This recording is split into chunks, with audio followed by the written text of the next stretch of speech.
प्रणाम दोस्तों। स्वागत है आप सभी का अनादि अनंतम पर।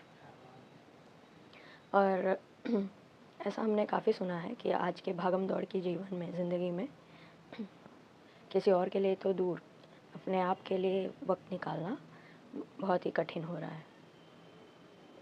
करें तो क्या करें, हमें सांस लेने तक की फुर्सत नहीं। ऐसा तो सभी के जीवन में हमने देखा भी है, सुना भी है और अनुभव भी करते हैं। ऐसे में अगर हमारा मन अशांत हो जाता है तब हम क्या करें?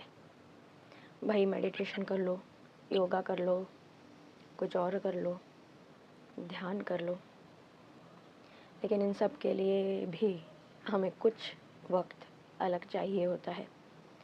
और अगर ये वक्त हमें ना मिले तब हम क्या करें? तो चलिए, यही विषय है आज का हमारा। तो ऐसे में क्या किया जाए? तो जब भी ऐसी कोई परिस्थिति आ जाती है कि जिसमें आप बहुत ही ज़्यादा उलझ जाते हो, और ये तो सुना ही होगा आपने, दिया तले अंधेरा।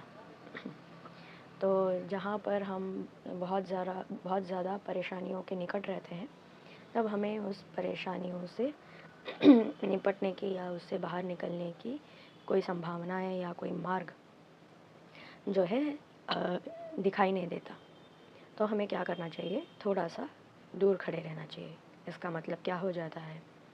तो यहाँ पर हम अपने मन की समस्या से जूझ रहे हैं।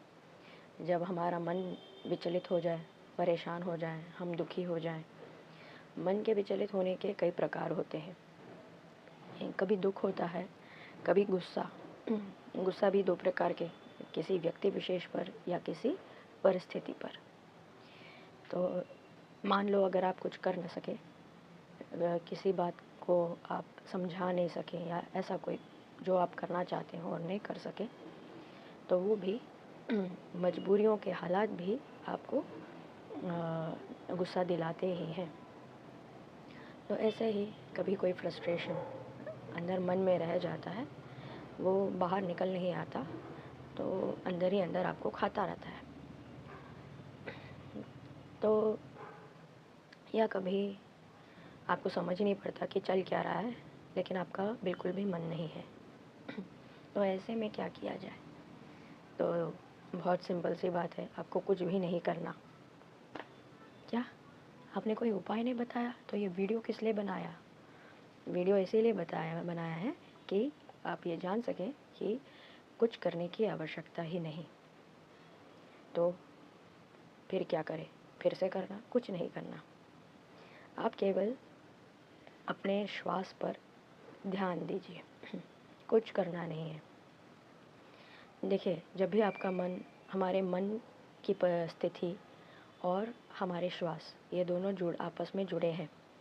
शायद ही आपने कभी गौर फरमाया होगा, या अब तक नहीं किया तो कर लीजिए। जब आप खुश रहते हैं तब आपकी सांसें कुछ अलग प्रकार से चलती हैं। जब आप दुखी होते हैं तो आपके श्वास जो है वो अलग तरह से चलते हैं।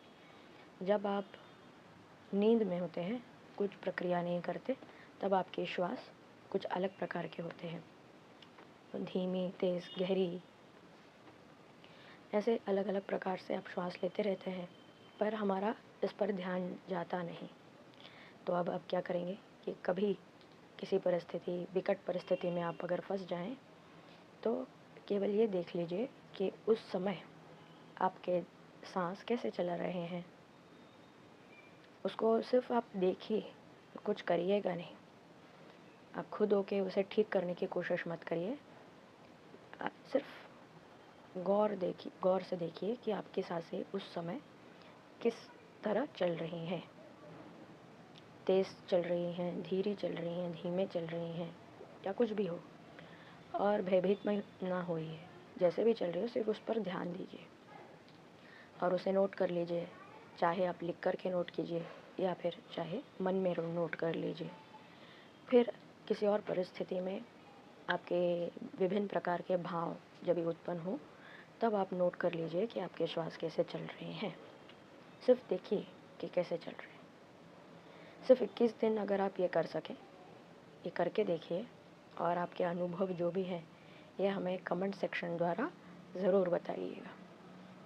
ज़रूर आपको कोई ना कोई विशेष और महत्वपूर्ण अनुभव होंगे और ये आप बिना भूले हमारे साथ साझा कीजिए। एक बार ट्राई करके तो देखिए, फिर बताइए, ठीक है? चलिए फिर मन और श्वास ये आपस में जुड़े हैं, इस बात को याद रखिए।